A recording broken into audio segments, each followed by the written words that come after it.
Hello and welcome into another edition of the PHNX D-Backs podcast right here on PHNX. My name is Derek Montilla, occasionally known as a can of Arizona iced tea. Which it really does match your I look shirt. like today. Yeah, it's that's fine. It's accurate. This guy, I don't know what you'd be, like a can of Coke or something.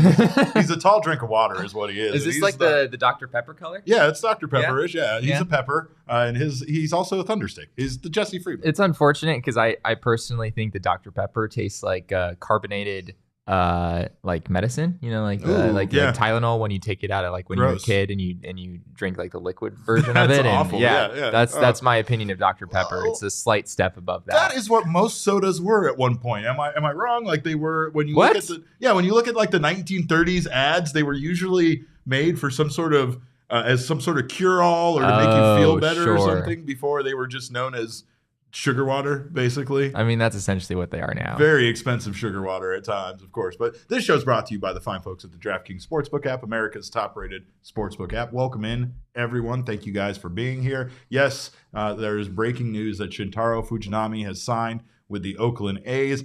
I didn't really think that he was going to land here in Arizona, despite the fact that they were linked to him at one point, right? Yeah. I think that after the D-backs brought in Scott McGough, which they did back in mid-December, it seemed a little bit far-fetched, honestly.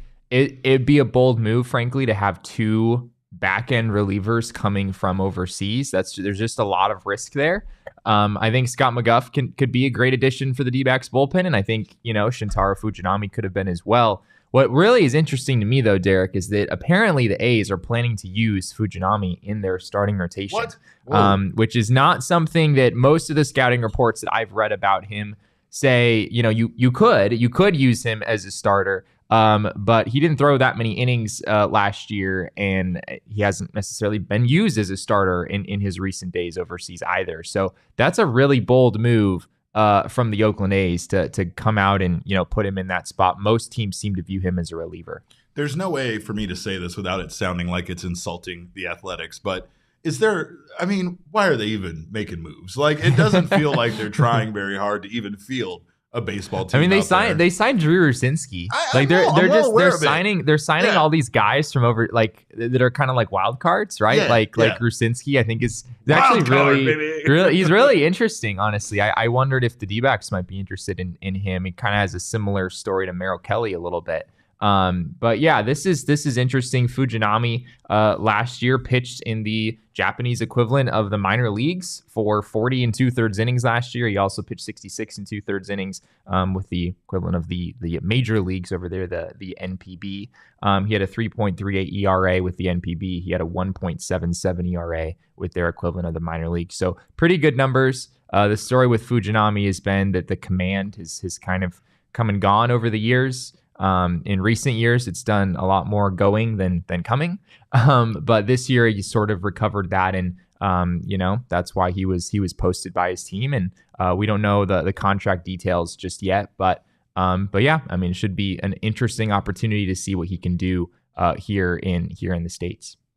And here's another thing is that, again, no knock on the Oakland A's, because I know that they, again, are trying to still be a team, but we talked about them relocating. We talked about a lot of stuff. So I can only imagine how difficult it is to still try to run that team in a way as a front office where you are trying to continue to make them competitive and try to make them a better team when the outlook on them is so they've just gutted. They've just gutted, like Sean Murphy obviously is not there. A lot of people don't feel good at all about the A's side of that trade. I think the A's might have gotten the worst part of that trade. Maybe the Brewers won that trade when it's all said and done. But they've gutted a lot of their marquee players, the players that they seem to be building around. But they're bringing in guys like Fujinami who are interesting. I'm fascinated to see what Fujinami looks like in a big league rotation. There's a lot of different things that could happen. The A's don't necessarily, you're not going to know exactly what you're going to get here, but yeah, he was compared to Shohei Ohtani, when he was in high school. So for whatever that's worth, it was a long time ago, but not a bad comp. Brett says this is basically just another regular offseason for Billy Beane. Well, they definitely have their type at times, and they go after their type. And this is Shintaro Fujinami. His main his main default is that he used to be like Shohei Ohtani, but isn't anymore. So they're going to see if they can get him back to that point. Another guy that had a major default, and it's now with his team, is Carlos Correa, because his physical with the Twins is somehow complete. Are we sure? I don't know. Do we know? I don't know. It seems like his 6-year deal with Minnesota is official and is going to be made official shortly. I still don't believe it's going to happen. I still think his value is going to plummet. And he's going to somehow end up as an Arizona Diamondback, but that's just know that the Detroit Tigers are just they're just waiting in the wings to swoop in right now. They really are. Speaking of which, Edwin, you said a friend of the Diamondbacks ended up there after being DFA'd by Arizona. Another guy that has moved on that we are so thankful to see move on is Brandon Belt from the San Francisco Giants. He has signed a deal with the Toronto Blue Jays, and he can no longer hurt us. Jesse, looking at his stats, Brandon Belt, he does have some teams that he's played obviously much less frequently that he has a better batting average against. Sure. And he does tend to really torture the Colorado Rockies in all of his plate appearances. But a thorn in the Diamondbacks side for years nonetheless. 272 career hitter with an 834 OPS in basically a full season almost against the Arizona Diamondbacks. 152 games. Yeah, 595 plate appearances, 20 homers, 68 RBIs. Honestly, looking at these numbers, I was surprised they weren't better. Higher. Brandon Belt is just, I think it might be that he's just had a lot of big hits against the D-backs. Like there have just been a lot of big late game home runs that really shifted the outcomes of some key games over the years. And I think that's what we all have in our heads when we think about Brandon Belt. But yeah, I mean, 272, 365, 469. Nothing wrong with those numbers. He still, has been better against the D-backs in his career than against the rest of the league. So I don't think D-backs fans will be too sad to see Brandon Belt moving to the far off American League East. He's basically hitting just below what he would hit against the average. What is that? Pitchers above 500, below 500.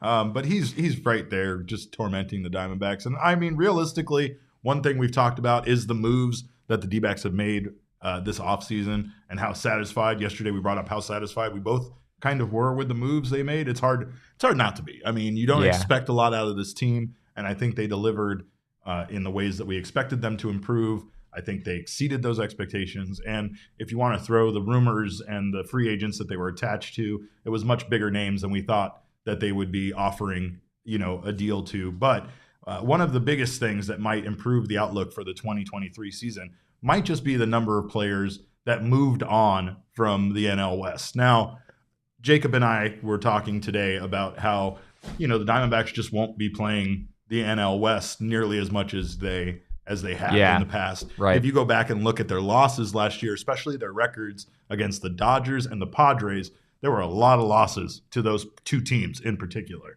Now, they have 13 games against them 13 this season. Just like Brandon Belt can't hurt us anymore, the NL West can't really hurt the Diamondbacks as badly anymore. But if you want to look within the NL West, there are a lot of big names that have left. A lot of names that, again, much like Brandon Belt, are kind of thorns in the side to the Arizona Diamondbacks. Cody Bellinger, no longer here. Carlos Correa, not in the NL West. Trey Turner, Brandon Belt, Justin Turner, Joey Gallo, Tyler Anderson, Will Myers. Drickson Profar still hasn't signed, but hopefully he goes too. Sean Manaea, Josh Bell. There's just a bunch of names here that have left the NL West. And yes, there have been some key additions, but it doesn't feel like as many as we have seen our rivals pick up in the past during free agency or during the offseason. Yeah. I mean, it's a lot of this is because of the Dodgers, right? I mean, they've let a lot of guys walk, and they brought in Noah Syndergaard on a 1-year deal, and JD Martinez on a 1-year deal, and other than that, they just haven't done that much. They seem to be in a kind of a season of transition where they're looking to give some of their young guys some more opportunity. They're trying to stay under the luxury tax threshold as well. So that, maybe they're looking to get back into the market a little bit more aggressively next winter. But yeah, for this offseason, the Dodgers have been quiet, and, they're often the source of a lot of the movement that happens in the NL West. The Padres, did the Xander Bogaerts thing, which was a big move. I mean, that's a big addition to the NL West, but the Padres haven't been maybe quite as aggressive as we've seen them be in the past as well. They haven't made as many moves as we're used to seeing AJ Preller make every offseason. And they have to be a bit satisfied with the way things are lining up for them right now as it stands, right? So it's kind of like you can't continue to make moves. Sometimes it's baffling how teams like the Padres continue to add.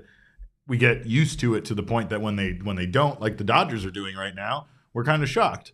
We talked about the Dodgers payroll and how it's just under that first initial threshold right now as it stands for the competitive balance tax. Yes. Maybe that's their plan. Maybe their key is to maybe take this 1 year off and just see how some of their young prospects can maybe flourish at a major league level. I think we can say that pretty confidently that is sort of what they're looking to do. And yeah, with the Padres, like frankly, they didn't need to do much. I mean, they're just utterly loaded, and I think Zips, I think, had them as being the best team in baseball record wise as far as their projections for 2023 are concerned. So yeah, this isn't to say the NL West sucks or anything like that. No, we would never say that. It's still a pretty miserable place for the Diamondbacks to slot in. But yeah, the silver lining here is that the Padres appear to have maybe taken a step back. And outside of adding one of the best free agents in baseball, the Padres didn't do much, which I guess is good. So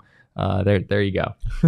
we need to take a second and really acknowledge Charles Woodall Pike's comment here. It is excellent. Because Charles Woodall Pike said Canada needed a belt to help hold all the tools. And I don't think a more perfect reply could have been uttered or written in the responses. So thank you for that, Charles. You're the man.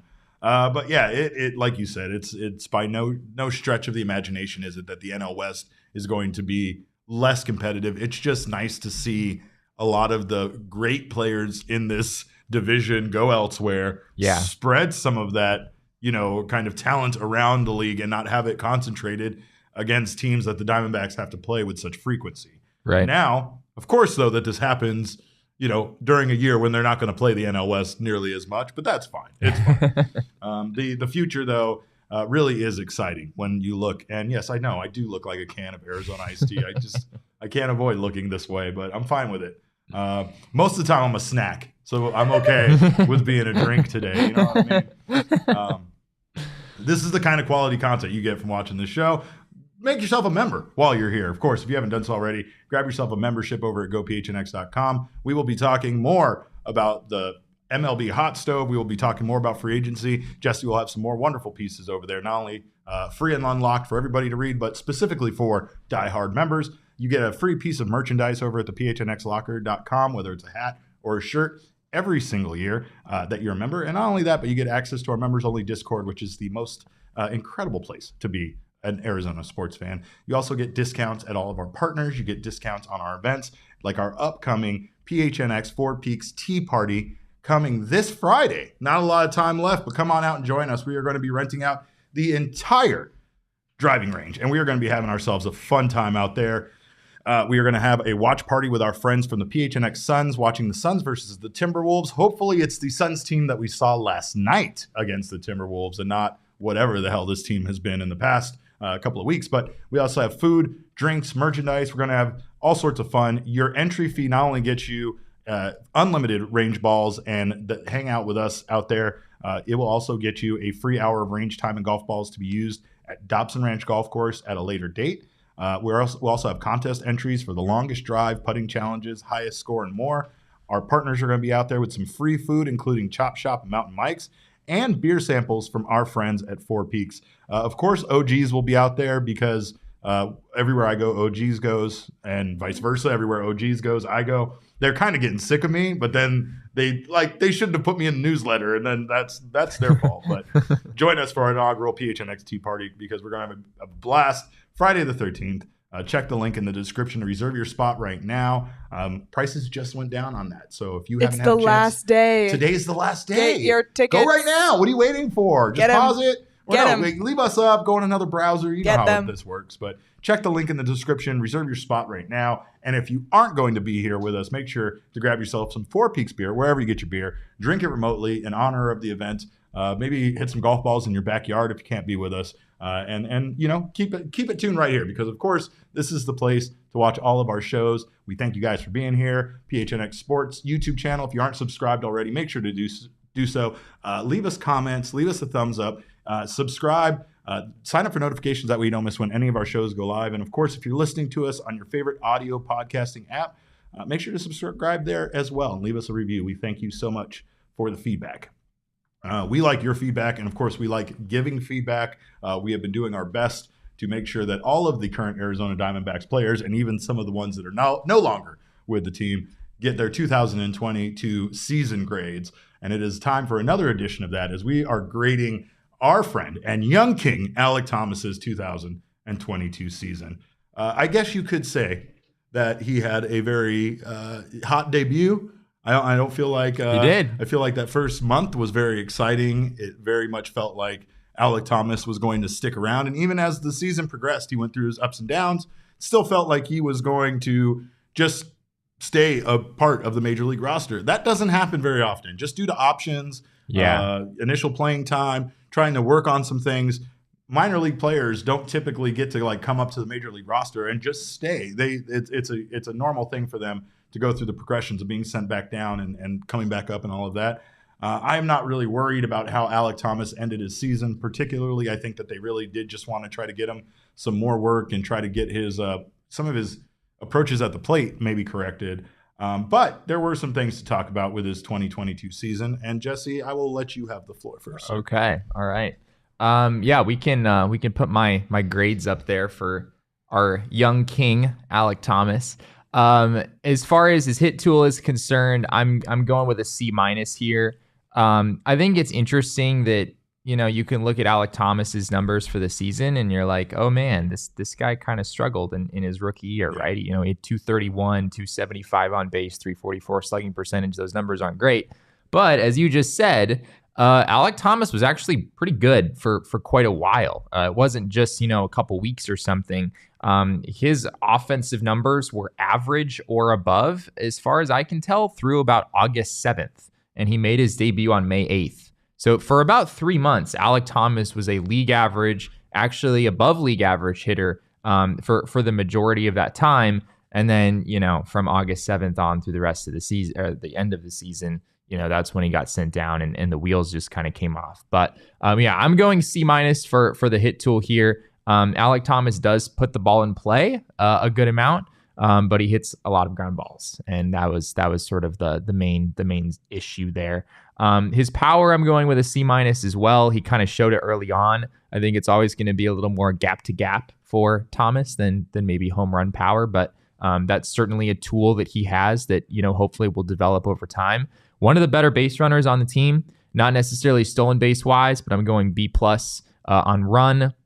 He was a Gold Glove finalist in center field, so can't really go anything other than at least an A as far as his fielding goes. Durability, I'm going A.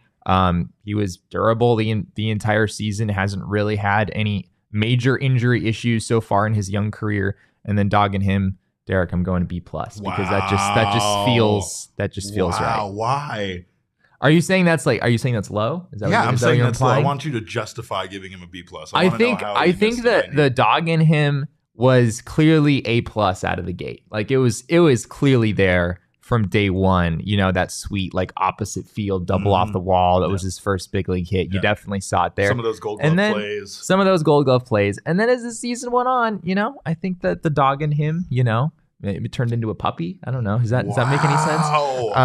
But I think it's I think there's a Great Dane deep down in there somewhere that is going to come out in the 2023 season. Great Danes might be big, Jesse, but they're very docile. So I'm going. There's a chow inside of that. There's a chow. Okay. But let's throw my grade up there because I'm not too far off from where you were at.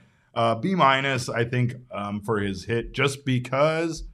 He did show a lot of promise. He had very high maximum exit velocity. But like you said, with the power, I can't go higher than a C. Overall, his average exit velocity was below league average. He struck out a high strikeout rate. So just a couple of things there. Things that he could clean up, though. Things that, of course, with experience. Michael in the chat says Alek Thomas is a player who I look forward to seeing how they handle a world with no shifts. That's something very much I'm looking forward to. Absolutely. When it comes to Alek Thomas. Yeah. I don't think the power is really there. I don't think he's going to be a power guy, but I think he is going to get on base a lot. And that's a lot of the reason why you see A's all down the rest of that card after the hit tools and the power. Run 95th percentile for sprint speed, and fielding 92 percentile for outs above average. We saw him. The only thing that he gets graded lowly on is his outfielder jump, which Dalton Varsho's was just incredible by comparison. Yeah. I think it still shows though that like even with him not being ranked very high on his jump, that he can still make some plays. He's got some range. If he can improve that, like that's a reaction thing. That's a knowing off the bat where the ball's going and how quickly to get started on your horse to get there. But I think he can get there. And he just shows this natural ability to do so. Durability, A, didn't have a lot of injury issues.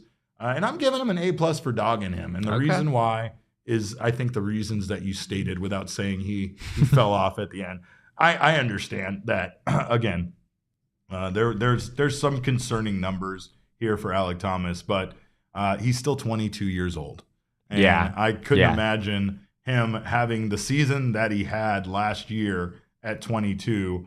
I still think he was a guy that we even questioned if we might see him. I think we projected to see Alek Thomas more like we saw Corbin Carroll late in the year, maybe an addition. But he ended up being a vital part of this team last year. Yeah. I think also his ability to go out there and, play center field in a way that makes him that won him the job pretty easily. Pretty quick. Obviously, there's going to be some guys that fill in for him, especially with the outfield that they've put together this season. But I feel like that job is going to be his, and I think he earned it. I really do think that he earned it. I'm excited to see his progression this year. Like Michael said, there's just a lot of things there that I feel like he's still learning about the game and improving on. I think that Corbin Carroll will probably see some similar things this year. I mean, not everything's going to go great with Corbin Carroll in 2023, and not everything's going to go great with Alek Thomas either. I mean, his future still seems very bright. The FanGraph projections aren't great. What do we got? We got a line of 262, 320, 420 with a .8 WAR, 11 home runs, and 65 RBI. That's honestly a pretty decent batting line. I mean, that's really not terrible, right? That's a substantial step forward from where Alek. I mean, if Alek Thomas does that and he plays center field the way that he did last year, he's a lot more than what did it say? 0.6 WAR? 0.8. 0.8. Well, yeah. 0.8. I mean, he was worth, at least according to Baseball Reference, he was worth like 1.5 WAR last year already. Because he's one of the best center fielders in baseball. So if you could even get just like league average offense from Alek Thomas with his defense, he's a 3 WAR player, I think, at least just based on that. They don't need Alek Thomas to, bat 300 or have an 850, 875 OPS or anything like that. He could be a really good player if he's just able to, maintain what he was for the first 3 months of the year, really. If he just stays that player, he's going to be one of the better center fielders in baseball just by virtue of how good he is defensively. And I think, like you said, everybody's going to have a role on this team to play. You know what I mean? They don't really necessarily need him. They'd probably like his on-base percentage to be higher. That's probably the one thing that would be great. Less strikeouts, more walks. He actually, I think his strikeout rate wasn't actually bad. I think 18% was his strikeout rate, which is a little bit lower than league average. I think Michael mentioned in the comments that his chase rate was 33%. So there was some chasing out of the zone, but he generally has pretty good bat to ball skills. The issue, as I alluded to earlier, is that a lot of times the ball ends up on the ground. And he's in the 14th percentile for walks too. So that's he doesn't walk much. Yeah. He doesn't walk or strike out much. He's putting the ball in play, but he's not making super hard contact, as you talked about earlier. Not at all. And he had a 58% ground ball rate, which among players who had 400 or more plate appearances last year, that was the second highest in baseball, trailing only Christian Yelich, which is interesting.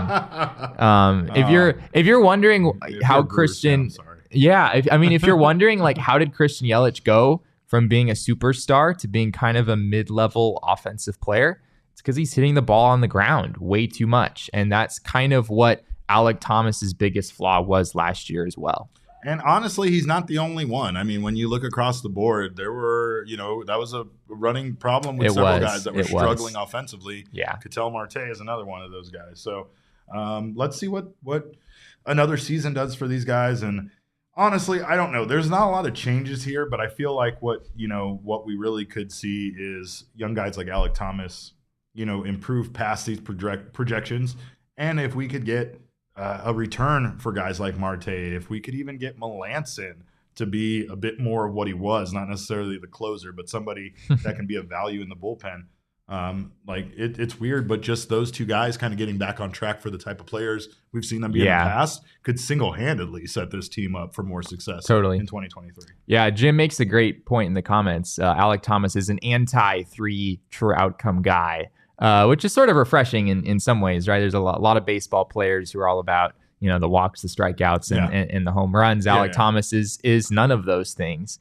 And I think there's also, with the pitch clock, with the restrictions on disengagements for pitchers coming in 2023, we could maybe see Alek Thomas run a little bit. It's not something he's done a whole lot of in the past, but you mentioned his 92nd percentile sprint speed or whatever it is before. That's the kind of sprint speed that could probably play on the base paths. So it'll be interesting to see if Thomas is a little bit more aggressive in that regard in 2023.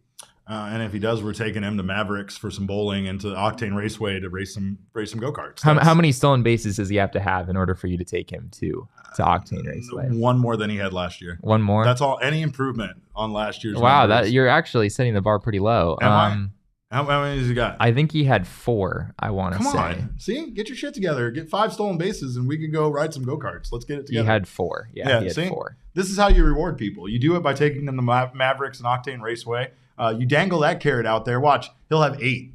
We'll see. But anyway, you can use that yourself as any kind of motivation for your kids, for your spouse, whoever you want to get out of the house, whoever you want to do something. Tell them you'll take them to Mavericks, and that's the reward because especially on Wednesdays, which is the day that we're talking right now, it's Winning Wednesday, and it's half price arcade games all day long.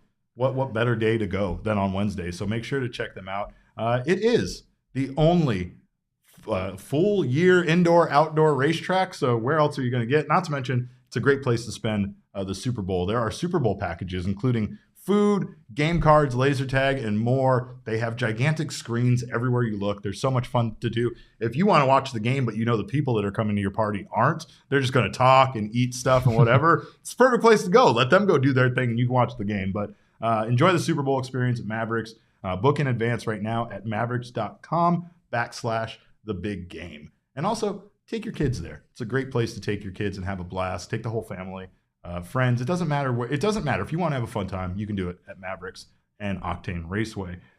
Jesse, we're all about having fun too. It's not just we don't do it just when we go to Mavericks and me and this guy play zombie shooting games together. We have fun on the internet because Fangraphs. Dan Symborski has way too much fun on the internet. Has fun on the internet, and we just get to laugh at his hijinks. But of course, we talked about his Fangraph projections. That's the numbers side of things. But on the AI side of things, Symborski is a delight. He loves artificial intelligence, as we've talked about in the past. And just recently, he released an incredible list of baseball clickbait headlines created by AI. And the list is incredibly long. We wanted to put it up on a graphic. You wouldn't have been able to see anything. No, there's way too many of them in way too little space. But the point is that Jesse and I want to click on every single one of these headlines. They are the clickbaitiest clickbait headlines. And the thing that makes me sad is that there is no article attached to a clickbait headline like every baseball bat ever. What does that even mean? Just every bat ever? How long is that article? That would be a long article. Oh my God. The most important reason you should always put condoms in your baseball cap. What? I don't know. That's what do you got? Terrifying. Of course, we are not without Arizona Diamondbacks related headlines, and we have this one. Let me ask you this: can you not click on an article entitled "Why Madison Bumgarner is literally the life of every party"? Why? I need that. I need an answer to that. I just love that the neural network somehow knew to come up with that, and it's the most perfect thing ever. The neural network knew enough about Madison Bumgarner to know that would be a hilarious headline. If you plug in a lot of players there, that's not nearly as enticing of a headline. Here, well, let's try it. Why Zach Gallen is literally the life of every party. It's not as interesting. But why Madison Bumgarner? Madison. Imagine if it said Mason Saunders. Holy shit! Oh my god. We've got Aaron Judge could punt for the Mets. We have every Oakland A starter is better than your team's ace, which is a hot take. Very much a hot take. We have 3 shoulder surgeries, 1 team, 1 prediction. Ooh, 3 shoulder surgeries, 1 team. Oh my god. 1 predict. Tyler Malley looks like an accountant, which is fair. That's true. That's just objectively true. These 5 players are most likely to murder a goat. Yeah. You tell me Michaela Perkins isn't going to click on that headline about murder and murdering a goat. That's a surefire way to gain her interest. But of course, we thank Dan so much because between his AI images, his AI clickbait headlines, and everything else he gives us from the neural network. He's just great with robots in general. He is great with robots. He knows how to program a computer to do some great things. The umpires, the robot umpires, he should. In some way? I don't know. Yeah, we need the neural network to call balls and strikes. Yes. That would really be something. What would they even call them? Well, I couldn't even imagine what names they would come up with them. But we do have an update to a previous story that also we find hilarious. Our friend of the show, Jack Ramsey, Mets blogger, officially doesn't have to eat a RAV4 anymore due to the Carlos Correa situation. I mean, I am an advocate for RAV4s, but I did really want to see how this would materialize for him. I still think the cake was the best way to go with it. But again, Jack, I don't know what to say. He said he would eat a RAV4 if Carlos Correa signed with the Mets, and he is in fact not signing with the Mets. So I guess I don't know. I don't like the fact this deal. He really lucked out, honestly. I'm kind of mad. He really, yeah. I don't like I'm this. pretty sure, like we were dumbfounded on yesterday's show. Why are the New York Mets even backing out of this, right? Like if Steve Cohen is willing to spend all this money, it just seems odd that for whatever reason he wanted to be able to negotiate more than he was actually able to. Correa winds up with the Twins instead. I'm pretty sure that the actual reason the Mets passed up on Carlos Correa was just so that Jack Ramsey would no longer have to do this outrageous thing that he promised to do. Steve Cohen saw that, and he had some sympathy, and he was like, you know what, for the betterment of Jack Ramsey, we're gonna back off. We're gonna let Carlos Correa become a Twin. Did he do it for Jack, or did he do it on behalf of RAV4s? That's fair. Yeah. RAV4s are the other big winner. RAV4 is the real victim here. Let's be honest. and a completely innocent RAV4 was going to be eaten by a human over a signing of a free agent. Like, that's not fair. That's in my mind, it depends on what generation of RAV4 we're talking about. Because the third gen, which is the one that I have, we can't. There can be no destruction. There will be no harming of any third gen RAV. I will not have any of that. But which one can go on the fire? Which one are you putting in the dumpster? I think the first gen, I wish we had screenshots of these. The first gen RAV4 is really cute. It's very adorable. Yeah, it is. My mom wanted one back when it first came out. Yeah, it's the kind of SUV that can only be described as cute. Adorable, if you will. Adorable, yeah. Which is a conflicting place for an SUV to fall in the spectrum because they're supposed to be like kind of like the tough guy car. And the first gen is not that. There aren't that many first gens that still are capable of driving around. So if we have to burn something, I guess that's probably the one that would make the most sense. Brian Abdallah asked, who backs out better, RAV4s or baseball teams? Who backs out? Interesting. You drive one. Does the RAV4? I mean, it works. The reverse does work. But it tells you why it's backing out instead of it just being a mystery. Right, usually you're behind the backing out of it, right? So I'm gonna go with the RAV4 backs out better. The RAV4 backs out better. It listens to instructions better than some baseball teams probably do. There you go. Of course, tomorrow we have so much more to talk about. The odds are out for awards on DraftKings Sportsbook app, and we are going to talk all about Corbin Carroll and being a favorite. For the Rookie of the Year, as we knew he was. We already knew that. We didn't need an app to tell us that. But make sure to join us. In the meantime, you can follow us on Twitter. I am at Cap_Caveman with a K. Jesse is at Jesse N. Friedman. Our show is at PHNX_DBacks. But of course, all roads lead to at PHNX_sports on Twitter, Instagram, and Facebook. We thank you guys again so much for joining us here in the chat. On behalf of Leah, Jesse, and myself, we always appreciate your time. And remember, kids, baseball is fun, but it's so much more fun when Dan Symborski makes things with the Artificial Intelligence Network.